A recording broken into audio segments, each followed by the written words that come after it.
Assalamualaikum warahmatullahi wabarakatuh.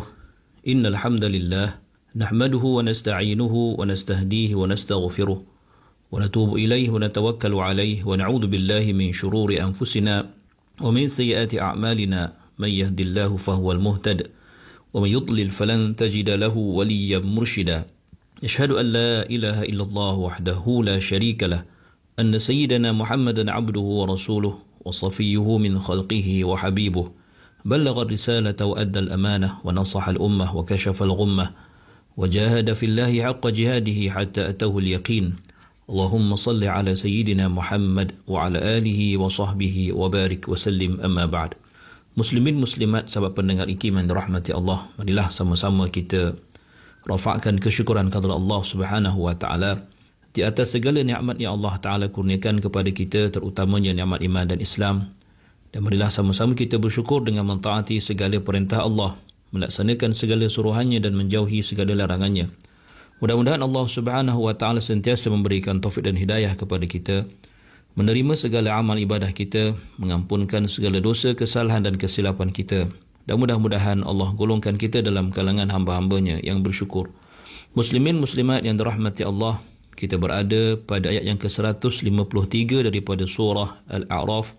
Allah berfirman, A'udzu billahi minasy syaithanir rajim. Walladzina 'amilus sayyiati tsumma tabu min ba'daha wa amanu inna rabbaka min ba'daha laghafurur rahim. Yang bermaksud, dan orang-orang yang melakukan kejahatan kemudian mereka bertaubat sesudah itu dan beriman, maka sesungguhnya Tuhanmu sesudah itu Maha Pengampun lagi Maha Mengasihani. Muslimin muslimat yang dirahmati Allah Subhanahu wa taala, Allah Subhanahu wa taala sentiasa membuka pintu taubatnya kepada sesiapa yang mahu bertaubat dengan taubat yang benar kepada Allah Subhanahu wa taala. Allah berfirman, walladzina 'amilus sayyi'at, dan orang-orang yang melakukan kejahatan, thumma tabu min ba'daha, dan kemudiannya mereka bertaubat setelah melakukan kejahatan-kejahatan tersebut dengan taubat yang benar atau taubatan nasuha. Seterusnya wa amanu, dan beriman kepada Allah Subhanahu wa taala dalam keadaan beriman dan kembali kepada Allah, meminta ampun di atas segala kesilapan mereka, menyesali dan dengan iman yang benar-benar ikhlas kepada Allah. Inna rabbaka min ba'daha laghafurur rahim, maka sesungguhnya Allah Subhanahu wa taala itu selepas dosa-dosa yang mereka lakukan, yang telah mereka tinggalkan kerana bertaubat kepada Allah Subhanahu wa taala, pasti Allah Subhanahu wa taala mengampunkan segala kesalahan mereka itu, kerana Allah itu Ghafur, Maha Pengampun terhadap hamba-hambanya yang sudi untuk kembali kepadanya dengan taubatan nasuha, dengan taubat yang benar-benar ikhlas kerana Allah Subhanahu wa taala. Dan Allah taala Rahim, Maha Mengasihani, dan kasihan belas Allah taala itu sentiasa terbuka kepada orang-orang yang bertaubat kepadanya dan kembali kepadanya dengan penuh keikhlasan. Muslimin muslimat yang dirahmati Allah, sehingga pada ayat ini kita dapat lihat bagaimana ayat-ayat Al-Quran menjelaskan kepada kita, setelah menyelar tindak tanduk Bani Israel dan bagaimana tindak tanduk mereka itu menyebabkan mereka berhak untuk dikutuk oleh Allah Subhanahu wa taala, Allah masih lagi membuka di hadapan mereka dan di hadapan sesiapa saja dalam kalangan hamba-hambanya pintu taubat, untuk memberi peluang bagi orang yang bersalah untuk meninggalkan kesalahannya lalu bertaubat kepada Allah Subhanahu wa taala, meninggalkan kesesatan dan menuju kepada cahaya petunjuk hidayah Allah Subhanahu wa taala. Muslimin muslimat yang dirahmati Allah, mari kita lihat ayat yang ke-154 daripada surah Al-A'raf. Allah berfirman, A'udzu billahi minasy syaithanir rajim. Walamma sakata 'an Musa al-ghadab akhadha al-alwah وفي نسختها هدى ورحمة للذين هم لربهم يرهبون. Yang bermaksud, dan apabila kemarahan Nabi Musa itu reda, dia pun mengambil alwah atau luh-luh Taurat itu yang dalam naskhahnya terkandung petunjuk dan rahmat bagi orang-orang yang bersungguh-sungguh takut kepada Tuhan mereka, yakni daripada melanggar perintahnya. Muslimin muslimat yang dirahmati Allah, Allah menjelaskan apakah perlakuan Nabi Musa setelah reda kemarahan baginda. Allah berfirman, "Walamma sakata am Musa al-ghadab akhadha al-alwah." Bermaksud ketika redanya kemarahan Nabi Musa alaihi salam yang didorong oleh permohonan maaf oleh saudaranya atau oleh abangnya Nabi Harun alaihi salam terhadap apa yang telah berlaku, dan juga taubat kaumnya yang telah melakukan kesalahan besar, maka Nabi Musa AS akhadal alwah, mengambil semula luh-luh kitab Taurah yang mana baginda telah meletakkannya di tepi ketika baginda marah dan ketika baginda melihat kaumnya menyembah patung anak lembu. Ulama mengatakan bahawa zahir ayat ini menunjukkan bahawa alwah ataupun lembaran atau kepingan Taurah yang dilemparkan atau dikatakan dilemparkan oleh Nabi Musa itu tidak pun pecah atau tidak pun hilang, dan tidaklah terjejas apa-apa pun daripada Taurah itu, kerana Nabi Musa sendiri mengambilnya sendiri. Dan Allah berfirman lagi, wa fi nuskhatiha hudan wa rahmatun lil ladzina hum li rabbihim yarhabun. Bermaksud bahawa Nabi Musa AS mengambil sendiri al-wahut Taurah itu yang baginda telah letakkan ataupun telah biarkan, maka di dalam kepingan-kepingan Taurah itu terdapatnya atau mengandungi panduan-panduan atau hidayah petunjuk yang besar yang agung membawa manusia kepada jalan kebenaran, warahmah, dan rahmat yang luas buat lilladzina hum li rabbihim yarhabun, kepada orang yang takut kepada Tuhan mereka, iaitu orang yang takut dengan sebenar-benarnya kepada Allah Subhanahu wa taala. Pada kalimah nuskhatiha itu menunjukkan bahawa At-Taurah itu telah pun tertulis ketika itu dan sedang berada di tangan Nabi Musa alaihi salatu wassalam. Muslimin muslimat yang dirahmati Allah, seterusnya suratul A'raf membawa kita daripada ataupun berpindah daripada penceritaan mengenai Bani Israel. Maka surah Al-A'raf membawakan kita kisah Nabi Musa AS bersama-sama dengan 70 orang yang telah baginda pilih dalam kalangan kaumnya. Allah berfirman dalam ayat yang ke-155 daripada surah Al-A'raf ini, A'udzu billahi minasyaitonir rajim. واختار موسى قومه 70 رجلا لميقاتنا فلما أخذتهم الرجفة قال رب لو شئت أهلكتهم من قبل وإياي أتهلكنا بما فعل السفهاء منا إن هي إلا فتنتك تضل بها من تشاء وتهدي من تشاء أنت ولينا فاغفر لنا وارحمنا وأنت خير الغافرين. Yang bermaksud, dan Nabi Musa memilih 70 orang lelaki daripada kaumnya untuk dibawa bersama ke Gunung Tursina pada waktu yang telah kami tentukan.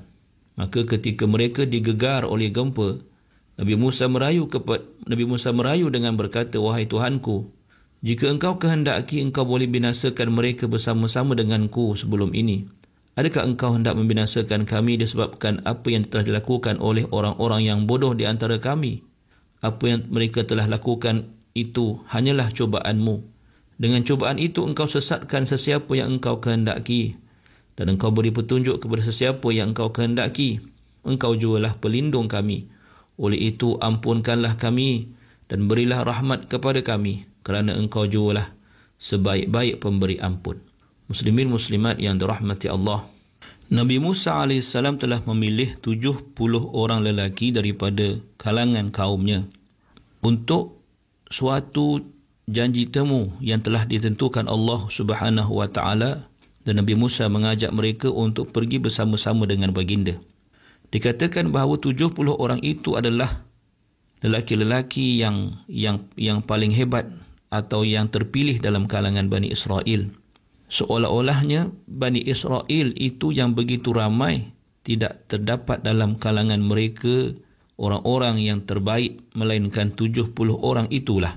Maka riwayat daripada kalangan ahli tafsir berselisih pandangan dalam menentukan bilakah masa atau miqat yang dimaksudkan di dalam ayat ini.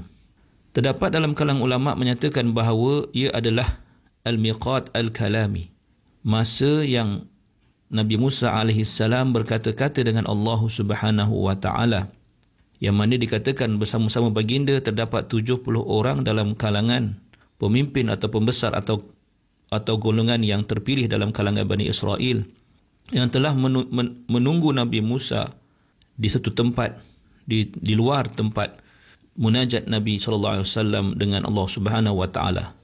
Setelah selesai munajat Nabi Musa dengan Allah, maka 70 orang ini telah meminta daripada baginda untuk berkata-kata dengan Allah seperti mana baginda, dan meminta untuk melihat Allah secara jahrah, secara terang, secara bersemuka. Lalu Allah gempa atau turunkan gempa kepada mereka.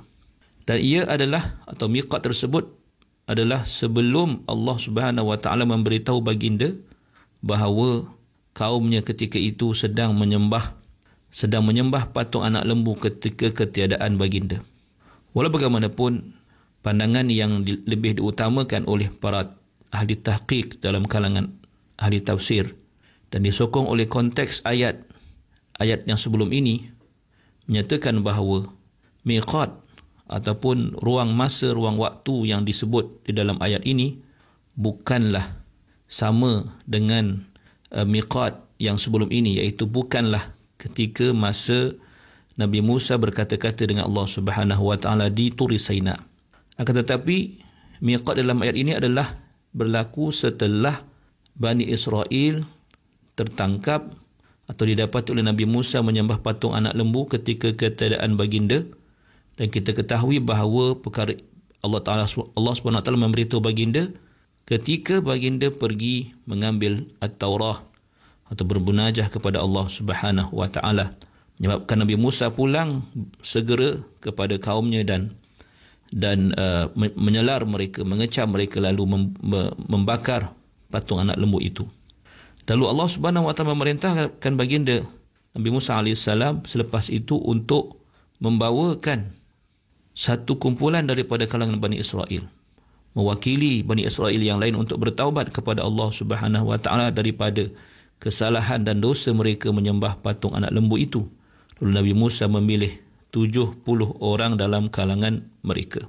Dikatakan bahawa Nabi Musa AS telah membawa 70 orang ini bersama-sama baginda sekali lagi ke Turi Saina untuk bertaubat kepada Allah Subhanahu wa taala, dan Nabi Musa telah menyuruh mereka supaya berpuasa, bersuci dan menyucikan pakaian mereka. Dan ketika itu 70 orang ini telah meminta Nabi Musa untuk mendengar kalam Allah Subhanahu wa taala. Dan tatkala di Turi Saina, Nabi Musa telah didatangi dengan satu kepulan awan yang besar, yang mana mereka telah memasuki ke dalamnya dan mereka telah sujud di dalamnya. Dan ketika itulah Nabi Musa AS dan didengari oleh 70 orang itu telah berkata-kata dengan Allah Subhanahu wa taala, dan didengari oleh 70 dalam kalangan Bani Israel itu. Namun setelah awan itu berlalu, mereka meminta daripada Nabi Musa AS untuk melihat Allah Subhanahu wa taala. Lalu terjadi gempa yang sangat dahsyat dan mematikan kesemua mereka. Lalu Nabi Musa bangun dan meminta kepada Allah Subhanahu wa taala yang Allah rakamkan dalam ayat ini, Rabbi law syi'ta ahlaktahum min qablu wa iyai. Berkata Nabi Musa, wahai Tuhanku, sungguhnya aku mengharapkan jika beginilah keadaannya, alangkah baiknya engkau matikan mereka sebelum mereka keluar bersama-samaku ke tempat ini, dan engkau matikan aku juga bersama-sama mereka, supaya aku tidak akan merasa susah dan juga merasa bersalah dengan Bani Israel kerana mereka pasti akan mengatakan kepadaku, wahai Musa, engkau telah membawa orang-orang yang hebat dalam kalangan kami semata-mata untuk membunuh mereka. Setengah ahli tafsir mengatakan bahawa gempa yang berlaku itu yang telah menyebabkan mereka mati kesemuanya, dan dikatakan mereka telah dihidupkan semula oleh Allah Subhanahu wa taala setelah itu. Terdapat juga pandangan mengatakan bahawa mereka tidak dimatikan tetapi hanya dipengsankan, kemudian sedar semula. Maka apakah yang berlaku seterusnya akan kita lihat dalam pertemuan yang akan datang. Aqulu qawli hadza wa astaghfirullahal azim li wa lakum. Wassalamu alaikum warahmatullahi wabarakatuh.